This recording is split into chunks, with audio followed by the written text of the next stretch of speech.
Your home didn't sell during the original listing period, and you're probably wondering why. Obviously, the intention was to get it sold, so figuring this out could go a long way in order to get you successful in the future. There are three reasons why a home doesn't sell. The first one is really due to the seller, and the second one is actually attributed to the agent. Now, the third one you're going to find out could really go either way, and we'll talk about that. So let's get started. The number one reason that homes expire is they're simply overpriced. It's not the house itself. It's not even the condition of the house because price will adjust for condition every time. It's that you need to actually have your home priced correctly, and you need to have it priced correctly from day one. You need both of them. If you only have one of them, you're not going to be successful, especially in this market. It's an easy fix though. Have an agent prepare a smart CMA. Have an agent go ahead and prepare for you an absorption report, as well as let you know what the ratio is between the list price to sales price. Let's tackle those individually. The smart CMA will have your agent looking at the recent sold properties that are similar to yours. They'll be making adjustments to the property and coming up with a fair market value only after they look at some other non-numeric issues, issues such as time of year, interest rates, seller motivation. The smart CMA is really analogous to what the house is going to sell for. They're almost the same number much of the time. So a smart CMA is extremely important to have because it gives you the basis for success later on. Without it, you're really just kind of throwing darts. So the next one would be that absorption report. Now the absorption report is going to let you know how many homes are currently on the market and how many months it would take for the current supply of homes to be exhausted, to be sold. We need to know that in order to find out how aggressive we can be with our pricing. It's very important. And then that last one, that ratio. That ratio is, and again, the ratio is between the list price to the sales price. Your previous agent may have told you that locally for the last several years, we've essentially been right at 100%. What that means is successful sellers have been looking at the data and they're looking at reliable numbers like that smart CMA, which again is essentially a sold price provided in advance. They're looking at this data and they're able to actually go ahead and list their homes at what eventually is their sold price, which equates to an essentially a 100% ratio. Our our list price to sell price has been almost 100 for the last 2+ years. So here we are. Um, the second reason for overpricing is, boy, is agent under marketing. I'm just going to go ahead and throw the industry under the bus here. Uh, Agent under marketing is a situation where your property could have very well held its own.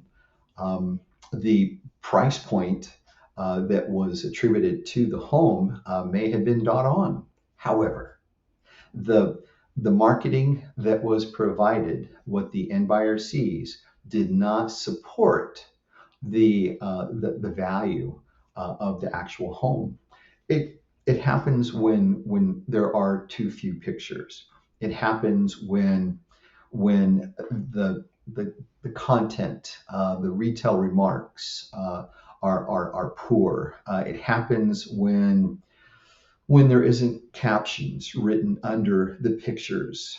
It happens when there just isn't enough emotionality built up by a buyer in order for that home to be part of the buyer's shortlist to tour that weekend.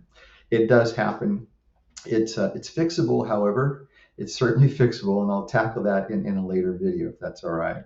The third reason homes expire is a practice called buying a listing, and it is a questionable listing agent tactic.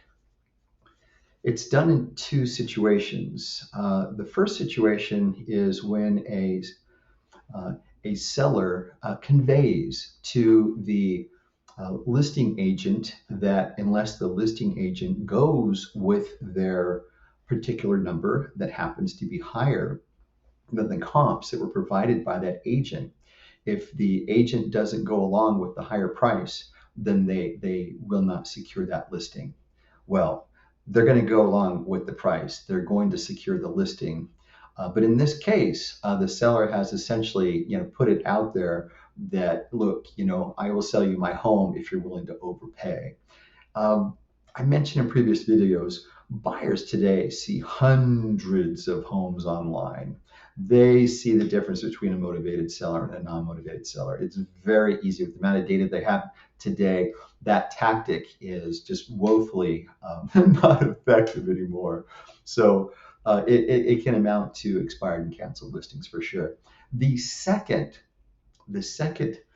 example of buying a listing is when a agent does the deceptive practice of providing to the seller sold comps that are actually higher valued than what the subject property is, than what the home that they're touring could actually generate. And the purpose is to secure the listing. Because the purpose is to secure the listing by artificially high comps, and it's quite easy to do because every seller believes that their home is worth, more than their neighbors. But the purpose of this deceptive practice is to secure the listing. Unfortunately, two things happen. The agents that came in with accurate comps, albeit lower, are not likely going to be chosen. The second concern, the larger concern, is that seller unknowingly accepts this false information and misses the first several weeks of a listing when the most buyer activity actually is generated, and when you look at the numbers statistically, the higher likelihood that that home would have been sold, would have went into escrow and sold had it been listed at the correct fair market value. So it is disingenuous. It is breaking of the fiduciary responsibility of that agent because it puts that agent's interests to get that listing above the seller's interest, which is obviously the intention of getting the property sold. Now, the agent's not a dummy. They have a very specific plan. After 3 or 4 weeks, they're going to visit with the seller, likely talk about updated market changes and such like that, and they need to go ahead and reduce the price to adjust with the market in order to get that home sold. It's a calculated risk, and here's why. The calculation comes in because in some cases they realize, the seller, if you will, realizes that the initial numbers were disingenuous to begin with, because the delivery of the information is not done at face value. It's more matter of fact, almost like turning on a light switch. They may feel duped. They may cancel the listing. The second scenario that plays out when this agent asks for this price reduction on cue is that the seller wholeheartedly believes that their home is the numbers, the artificial numbers that the agent initially provided. And they dig their heels in with this price reduction, which is not what this agent wants. Sorry, I don't mean to laugh. But you can see where, you've got this disingenuous and this frustrated, and you can see easily where even in an environment when you have very little inventory and strong buyer demand, homes actually get expired because of this combination. So that is it. 3 reasons why homes expire or get canceled.